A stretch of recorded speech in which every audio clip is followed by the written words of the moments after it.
Welcome on behalf of the Scott Hosier World War II Roundtable.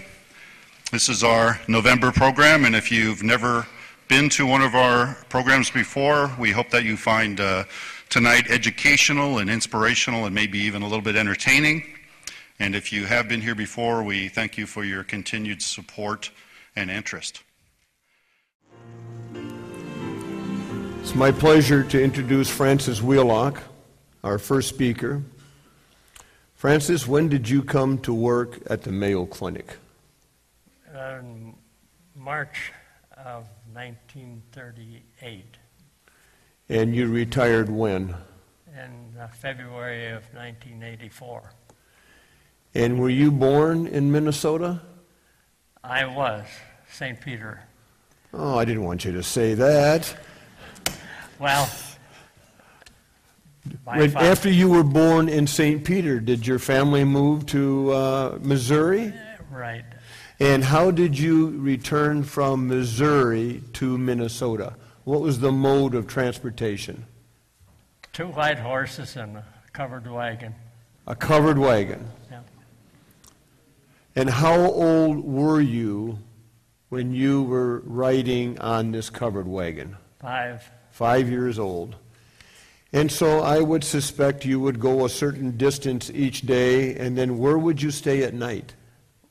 We'd stop usually at some farm just to pull off the road, and we'd have build a fire and cook supper and stuff like that. Once in a while, a farmer would invite you in for supper. So I know that's what you're wanting to get at. Well, I think I would like... You'd think we talked about this already, wouldn't you? I would like to know if a farmer came down to the fire to get acquainted with your dad and happened to admire this strong, strapling 5-year-old. Well, actually, I don't recall of anybody coming down.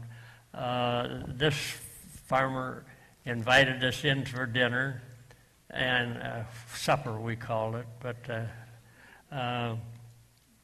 and when we were sitting there, that was my stepdad that brought us up, and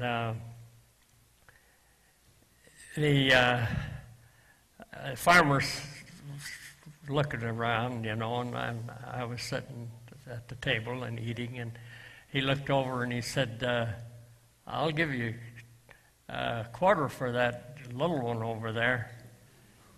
And believe me, I was darn scared because I knew my dad didn't have a dime in his pocket. I figured I was gone, but he didn't sell me. So I came to Minnesota. I think it took us 10 days to get here. 10 days? Yeah. I want to fast forward to being in Rochester at about the age of 15, and you still don't have hardly a nickel in your pocket, and you had various part-time jobs to help support your family, and you had a chance to observe a drill by the National Guard. Right. Can you share what happened? Well, 3 of us were downtown walking around, just something to do. We didn't have a dime in our pocket, or we could have gone to the Empress Theater for 15 cents. But one kid said, hey, this is Wednesday night. Let's go down and watch the guards drill. So we went down and watched them drill, and pretty soon one of the guys said, let's go down and join up. I said, hell, we can't join up. We're not old enough. Oh, he won't know the difference. So we went down and went in, and Captain Ralph Gran was sitting there, and we said, we want to join up. How old are you? We all said, 18. And he picked out some papers out of his desk and showed us, just sign right here. So we signed. Well, my mother wasn't too happy when I came home and told her that I joined the National Guard. But she didn't say too much. But one kid, his mother really raised Cain. She went down to Grin, and she really raked him over the coals. And he said, lady, he said, "Do you know where your son was Wednesday night?" And she says, "No." Well, he says, "From now on," he says, "at least you'll know where he's at every Wednesday night." But that didn't satisfy her. So he said, "But if you want him out," he says, "I'll give him a discharge." But he said, "You ought to think about it. You didn't know where he was." And so she let him stay in. So that was it. We went in the Guard. So the National Guard gave you how much for doing that once a week in camp in the summertime? $1 a week for a private. Got $1 a week, and of course we were private. And it was paid every 3 months, which was $12 every 3 months. And you know, that $12 came in pretty handy because an insurance man talked me into a 20-year pay life insurance policy. And I'm just going to tell us a little bit. And if I hadn't had that insurance policy, I wouldn't have had that farm out of northeast of Rochester, because I borrowed on that insurance policy for the first acre I bought. So that's all on that. All right, I want to fast forward. You're getting some money on the work that you did with the National Guard once a week. Yeah. I have the impression that you worked at the Mayo Clinic and you emptied waste paper baskets and maybe cleaned the floor, but somehow you get into X-ray. Well, yeah, I had to beg for a job there. One day I was going through the park and I saw one of my friends, and he was coming. He had a nice suit on, and Mayo, he said clinic across his chest. And I said, "Bob, how did you get in the clinic?" He said, "Go up and see Harry Bennett," he said, "at General Service."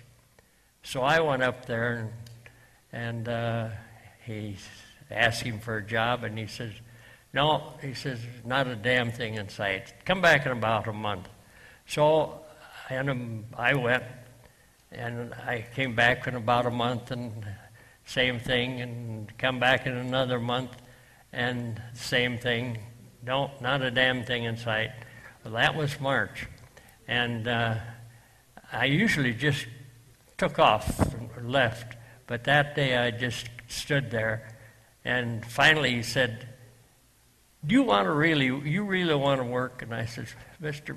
Bennett," I said, "why do you think I've been bothering you?" I said, "I gotta work." So he said, "Get that overcoat off. I'll want to see whether you want to work or not." And he worked my tail off. And any time a call would come in, no matter how many others were there, I got it. And so he kind of liked me because I worked pretty hard. And one day he asked me, he said, "Would you like to better yourself?" And I said, "If there's a possibility, I would." And he says, "I don't know what they have you do. You may have to work in the dark room or whatever," but he said, X-ray department is short of help, and they need somebody up there. That was in the summertime.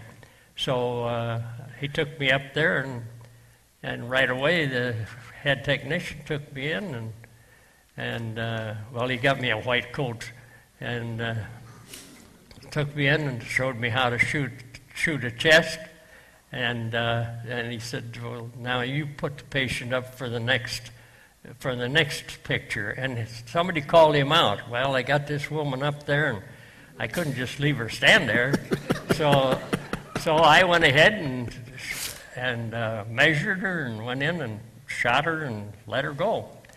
And pretty soon he'd come in and he says, "Where's that lady?" And I said, "Well," I said, I couldn't leave her stand there. I said, "I took her picture and let her go. Don't take any more, don't take any more." So he took off and went down to the dark room, and when he saw the film, well, "Okay, do everything just like you were doing." So that's how you got into the X-ray. That's the way I got into X-ray. Okay, we got to get caught up on our pictures here. I don't know what, this is when you were in the National Guard, and that's you right there. Is that correct? You're the third one. You've got a picture right in front of you, Francis. Oh. You got a picture right here. You don't have to be all bent over. It. But the third, the audience doesn't, but that's you right there. Yeah. Okay. And then let's see what the next picture is. The next picture is that Dr. Chuck Mayo? Yeah, that's him. And how did you happen to talk with Dr. Chuck Mayo? Well, of course, I knew Chuck Mayo before, but he came in one day and wanted a chest X-ray. So I took him, and he says, "Make her good." He said, "I'm going in the service." Well, I thought, he was quite a bit older than me. Why was he going into the service? I said, "Well, why are you going?" Well, he says, "I'm opening up the Mayo unit." And I said, "How about going with you as your X-ray?" And he said, "Well, I got to go up to Fort Snelling for a couple of weeks." And he said, "I'll check into it. When I get back," he says, "I'll let you know." So a couple of weeks later, his secretary came in and says, "Dr. Mayo wants to see you." So I went in. He said, "Well," he said, "I can sign you up." And I said, "Good."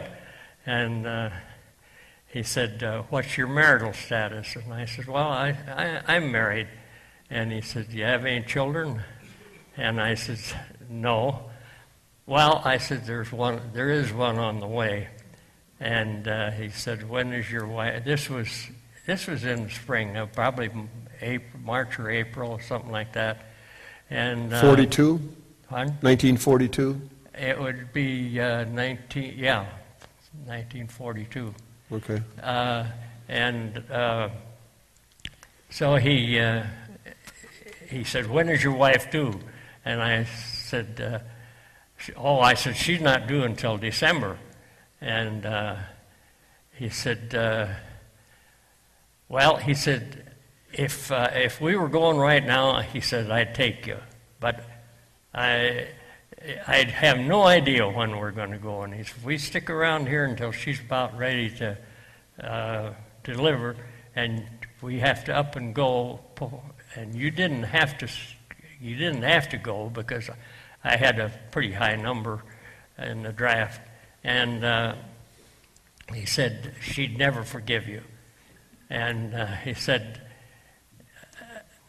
"If it was me," he said, "I could step on a plane no matter where I'm at and be back here." But he said, "Francie, you can't do that."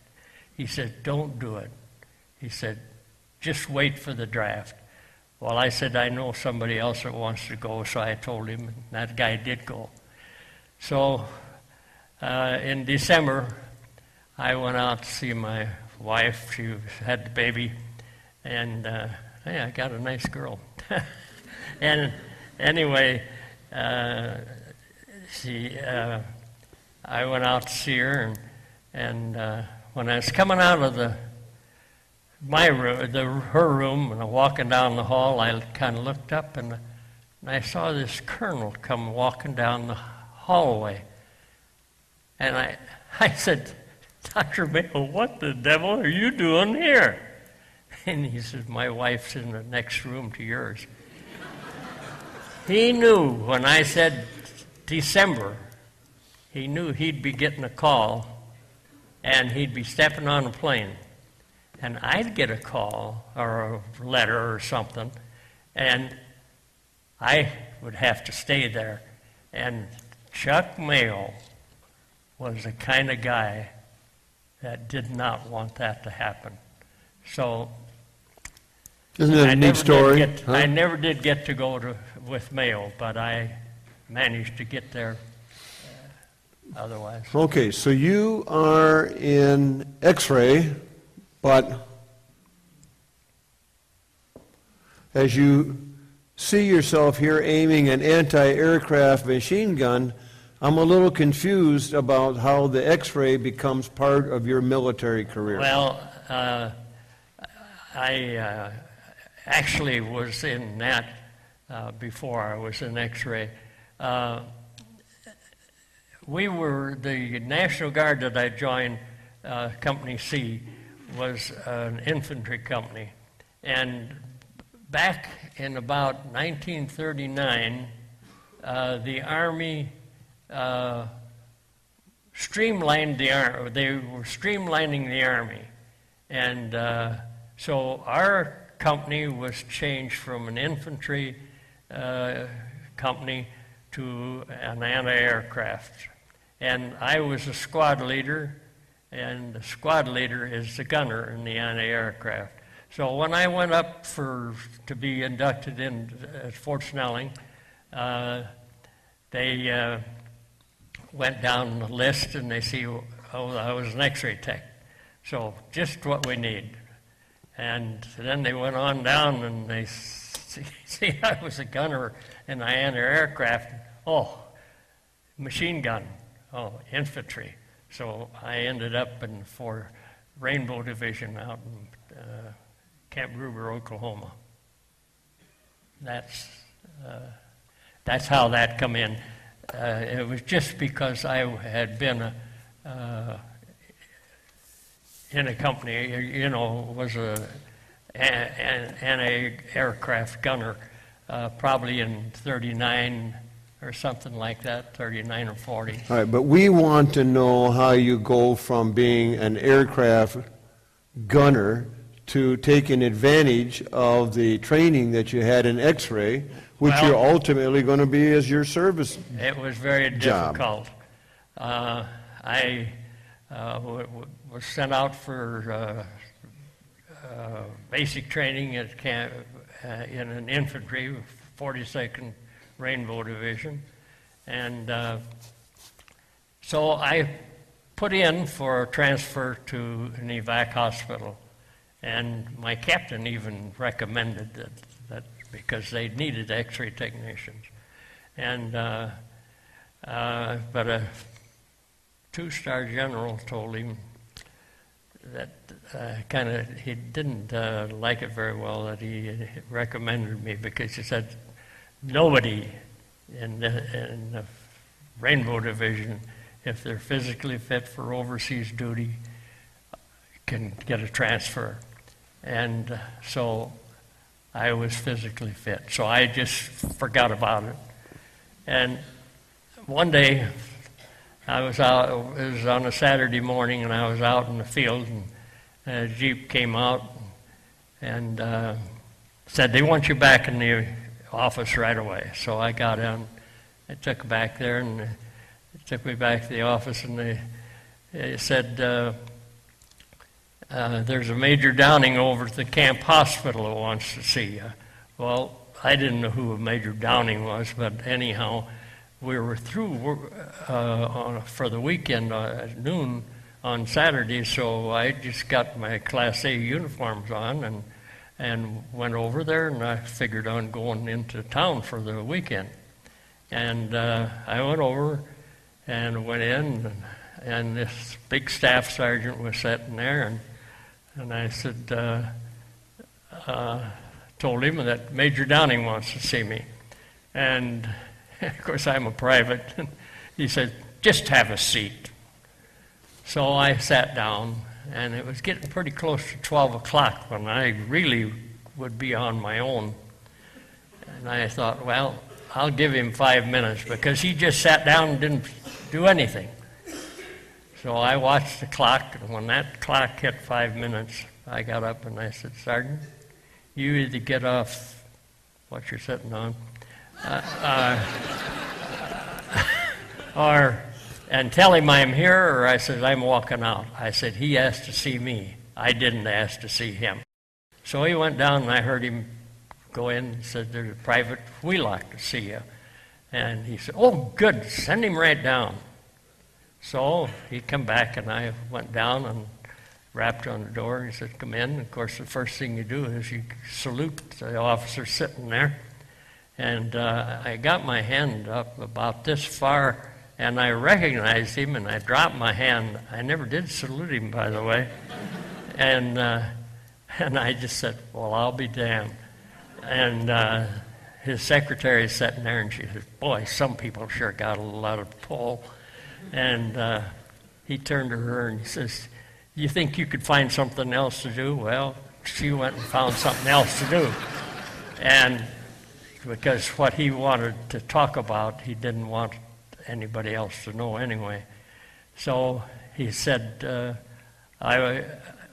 by the way, the reason I knew him, he was a doctor, and the Army sent him to the Mayo Clinic to learn to be a radiologist. I happened to train him. So,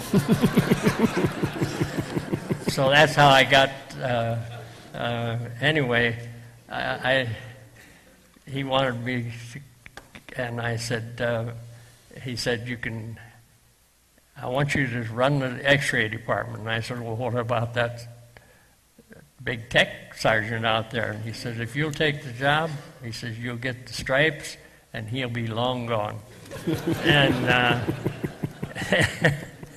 and I said, "Major, you can't get me." And I said, "I've already tried to get a transfer." And I said, "Nobody transfers out of the Rainbow if they're physically fit for overseas duty." And I said, "I'm physically fit." "Do you ever have headaches?" And I laughed. and I said, "Hell, everybody has headaches." And so he said, "If you'll take another physical," he said, "the neurosurgeon's a good friend of mine." He said, "We can fix it." And I said, "Major, you got put out a pretty good deal." I said, "I left an 8-month-old baby when I came in here." And I said, it'd probably be nice to have my family out here and sitting around." I said, "But I might as well stay at the Mayo Clinic." I turned down a deferment from the Mayo Clinic to go in the service. And I didn't go in the service to sit in the United States x-raying guys that got a little cold or something like that. I wanted to be over yonder where the guys were getting blown up. That's what I went in the service for. And so I said no. I said, "I won't take it." And so I left. So let me understand. You could have stayed in Oklahoma. Your family could have moved to Oklahoma. You'd have had a good job. Your family's together. Yep. But what's going to happen is you want to go abroad, and eventually that's what's going to happen. We're going to have to fast forward here. Okay. But you are going to be able to go abroad. Right. And you gave up then the security of staying at home because you wanted to serve overseas. All right. And then I went home on furlough, and I just went up to the clinic to see the guys, and one of them said, "Say, Kirk's in his office. Why don't you go ahead and see him?" So I went in, and of course, he was sitting there in his uniform, and I give him a salute, and he said, "Did Major Downing talk to you?" And then I realized how Major Downing knew I was there. And he said, I said, "Yes." He said, "But," I said, "you know me better than that." I said, "I wouldn't take that kind of a deal where actually it was illegal." And so he looked, he said, "When are you due back?" And I told him, and he looked out the window for a minute, and he said, "I wouldn't be surprised if there's a transfer on the desk when you get back."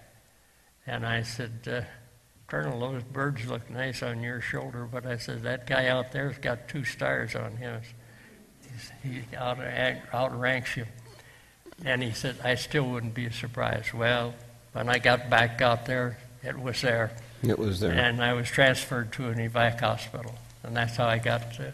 All right, let's look at the map. It's And essentially, when you're in Europe, you're going to start, I got a railing in the way here. I don't know if people could see it, but I think you start around Metz. well, I came in Marseille, and Okay, Marseille would be in the bottom down here Yeah. on the Mediterranean. and we went up through France, and I remember going through. I think it was Metz, but anyway, we went to Alsace-Lorraine, and there was a battle there, Alsace-Lorraine. All right, but And you're going to go from Marseille. Saarburg. You're going to go from Marseille to Metz. You're going to go into Germany, and then after the war's over, you're going to be at Reims. Isn't that going to be Right, yeah. basically what we do? Right. All right. I want to fast forward, Francis, to when you're at Dachau. Yeah. Dachau? Yes, Yeah. please. Well, that was the end. That was where the war finally ended up, for me anyway. We went into Dachau. I was still in the evac hospital. We went in there to. We had to take care of all of.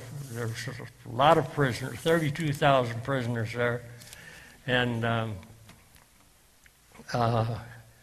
when the Americans come in, there was 50 dog runs there, and they were all had one dog in each. There was 50 dogs there, and they were all killer dogs, and trained to kill on demand. And so Patton gave the order that they were all to be shot. Well, one night when I was walking around, after the American Army took over, they were finding SS troops. This was SS headquarters, by the way, and the dogs were all shot, and except one, and I always figured he was probably escaped. But when I got talking to you, I started thinking, because that was 70-some years ago, and that dog could never have escaped, because he had to be taken out by some SS guy that was hiding in this warehouse where I was walking down the street, and I saw the door open about this far, and it kind of brought me to stop and look, because we were catching SS troopers sneaking out at night, and probably 4 or 5 every night they would catch. And I saw something move, and it was in the grass, and that caused me to stop, and I stared at it, but I thought it was too small to be a man, so I finally slowly walked over, and here I saw this dog laying there, and he couldn't walk, he couldn't get up. I helped him up, and so I took him back to my X-ray department, and I put him in the dark room, and went and give him a pan of water, and I went over to the mess hall and stole a loaf of bread and brought it back and gave it to him. And the next morning when I come, boy, he was just as happy as a lark. And I saved that dog's life, and I'll tell you, he would never touch me. He's right by my leg all the time. And we went every place. He wouldn't bother anybody. And so, but he bothered the wrong guy. My colonel came around for an inspection tour, and if I had known that he was there, I had him tied outside, and if I had known it, I know definitely that I could have controlled him, and he would not have bothered the colonel. But he wouldn't let the colonel come in, and the next day my dog was gone. Yeah. That's it. Well, Francis, I cannot imagine transportation in a covered wagon. I cannot imagine not having a nickel in my pocket. And I so admire what you have gone through from the beginning of your life until actually where you are today. And I want to thank you for sharing your stories, and I want to thank you for serving our country. Thank you, Tom.